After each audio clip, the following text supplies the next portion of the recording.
భాష కోసం దేశంలో ప్రాధాన్యత అనివార్యమని వక్తలు పేర్కొన్నారు. హైదరాబాద్లోని హిందీ మహావిద్యాలయాల్లో జరిగిన అవార్డుల ప్రతిష్ఠ ప్రదాన మహోత్సవ కార్యక్రమంలో వారు పాల్గొన్నారు. ఈ సందర్భంగా విజేతలను వారు అభినందించారు. దేశవ్యాప్తంగా మరియు దేశంలోని అన్ని ప్రాంతాల్లో కూడా హిందీ భాష వ్యాప్తికి ప్రతి ఒక్కరూ కృషి చేయాల్సిన గురుసర బాధ్యతను స్వీకరించాలని పిలుపునిచ్చారు.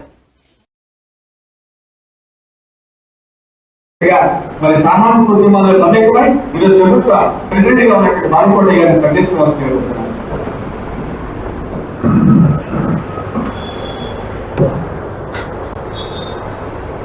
सबको नमस्कार। State director AP G Srikanth గారు, అలాగే హైకోర్టు న్యాయవాది హైదరాబాద్ నరసింహారెడ్డి గారు, సభాధ్యక్షులు శ్రీ ఎస్ గైజవల్లి గారు,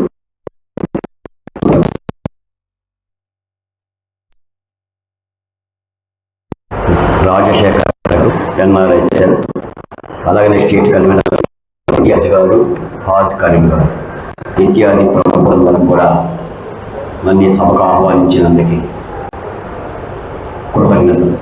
అలాగే ఈ సభ ముందున్న పలువురు హిందీ టీచర్లు కూడా కృతజ్ఞతలు.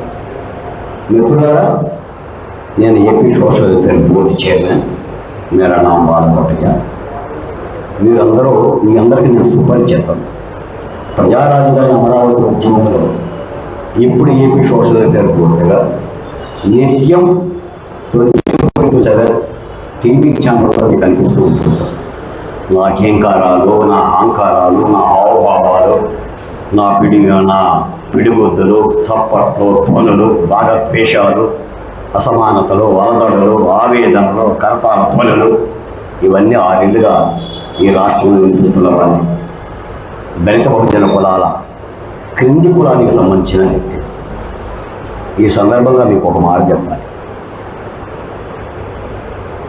దేశ భాషలలో తెలుగు లెస్స. ఈ చేతులు చాలా ఆరోగ్యంగా ఉన్నాయి అని అనరు. ఈ చేతులకు రోగం వచ్చిందంటారు.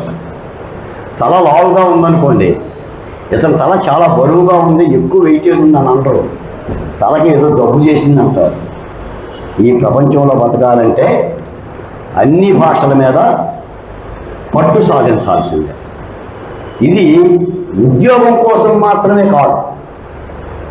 శ్రీకాంత్ గారు చెప్పినట్టుగా హిందీ నేర్చుకొని మాట్లాడగలిగి రాయగలిగిన ప్రతి విద్యార్థికి జాతీయ స్థాయిలో అవకాశాలు ఎక్కువ. మీకు చాలామంది పెద్దలు చెప్తుంటారు. ఒక మాట చివరిగా చెప్పాలి.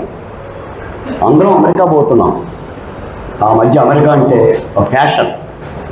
చాలామంది రాజకీయ నాయకులు కూడా సభలో చెప్తూ ఉంటుంటారు, గో ల్యాండ్, లెరన్, రిటర్న్. మీరు అమెరికా వెళ్ళండి, స్థిరపడండి, సంపాదించండి, తర్వాత తిరిగి రండి. వీడు 20లో పోతాడు, 30 నుంచేసి 60 వరకు, 30లో స్థిరపడతాడు, 60 వరకు సంపాదిస్తాడు, 70లో తిరిగి వస్తాడు. 70లో తిరిగి వచ్చి ఈ దేశానికి ఏం చేస్తాడు? ఇప్పుడు ఆ కళలు, ఇప్పుడు అమెరికా కళలు పోయినాయి. ఇరాన్ ఇరాక్ యుద్ధంతో ఆ కళలు పోయినాయి.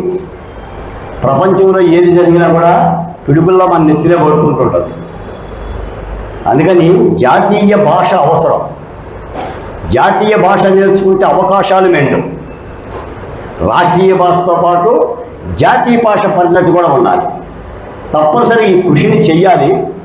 శ్రీకాంత్ గారు, నేను చాలా దగ్గరగా ముఖ్యమంత్రితోనే ఉంటాను, లోకేష్ గారితో ఉంటాను. మీరేమి కొండ మీద పోటీని అడగట్లా, లేదా డబ్బులు అడగట్లా, విద్యను అడుగుతున్నారు. మీరు తీసుకురండి. మీకు లోకేష్ గారు అపాయింట్మెంట్ ఇప్పించే ప్రయత్నం చేస్తాను. మీరు నలుగురు పెద్దలతో వెళ్ళండి. మీరు అన్నట్టుగా ఇంటర్మీడియట్ దగ్గర నుంచి 3rd క్లాస్ వరకు ప్రైవేట్ స్కూల్ కూడా చెప్తున్నాయా? క్లాస్లో ప్రైవేట్ స్కూల్ హిందీ చెప్తున్నాయా? యూకేజీ నుంచి చెప్తున్నాయా? ఆ విషయాన్ని మంత్రి గారికి చెప్దాం. తప్పనిసరిగా మీకైతే అండగా ఉంటాను. అన్ని దానాల కంటే విద్యాదానం గొప్పది అని తెలియజేస్తూ నాకు ఇచ్చిన అవకాశానికి ధన్యవాదాలు.